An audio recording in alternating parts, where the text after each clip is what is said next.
Pois hoxe vamos facer un pequeno colgador, vale? Un colgador para unha chaqueta, para un bolso, para o que ti queiras, pero vai ter unha decoración de cabeza de vaca, en concreto de cabeza de vaca cachena, non? Unha vaca moi galega, raza autóctona, e, bueno, pois vai ser un colgador que vai ter un uso e, ao vez, vai ser un elemento decorativo para o fogar. O que estamos facendo ahora mismo é debuxar o que vai ser o proceso de creación, non? Todas as fases que vai levar a creación desta peza, dende que partimos da barra en bruto, non? Hasta que chegamos ao produto final, pois toda hai unha serie de pasos, divisións, apuntamentos, creación desa peza. E ímolos dibuxar, estámolos dibuxando ahora mismo. Estamos traballando na miña mesa de traballo, non? Que é unha mesa de ferro importante para non queimar, non? Cando traballas en quente, e intentamos debuxalo o máis a tamaño real posible, vale? Traballando máis ou menos cas medidas reales para ter unha orientación clara, non? De onde queres chegar ao final do proceso. Velaí está o mapa, e agora imos polo tesouro. Para iso, hai que transformar eses debuxos nunha peza de ferro. Comezamos. Pois o seguinte paso que estou facendo é partir de unha barra en bruto de onde vamos a sacar os cornos da vaca, non? Para eso o que vamos a facer é pintar unhas líneas. Bueno, as líneas están pintadas a man, están pintadas con cuidadiño, máis ou menos no medio e medio, están pintadas co que se chama unha tiza de calderero. É unha tiza que aínda que é como unha tiza, aguanta a temperatura. Se non subes moito a temperatura do ferro, aínda que te quente, pódelo ver, non se borra. Precisamos facer unha división que separe en dous esa barra para sacar despois os corniños da vaca.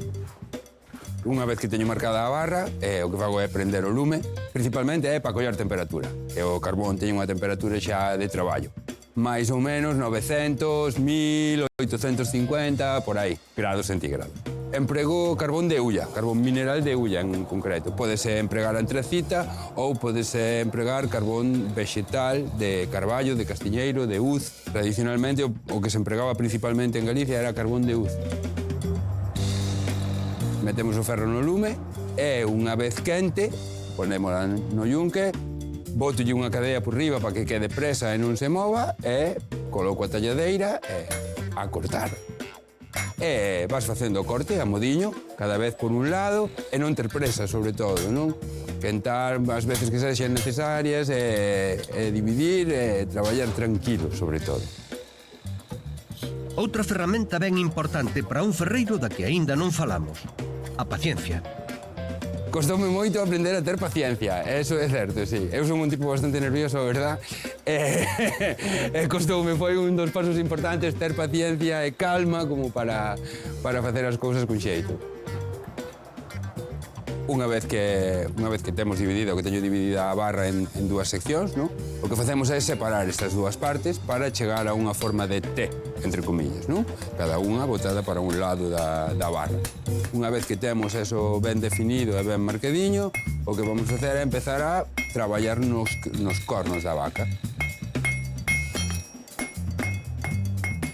Unha vez que temos os cornos definidos e redondeado, paso a traballar no que sería a cabeza da vaca. O primeiro que hai que facer é doblar a barra sobre si mesma, vale? Conseguir un poquinho por diante dos cornos que xa tes listos. Doblo a barra sobre si mesma e xunto estas dúas partes ben xuntiñas, que será o que configure a cabeza. Pouco falta para ver ese colgadoiro con forma de cabeza de vaca cachena rematado. Queren ver como queda? Pois iso será á volta con Jorge.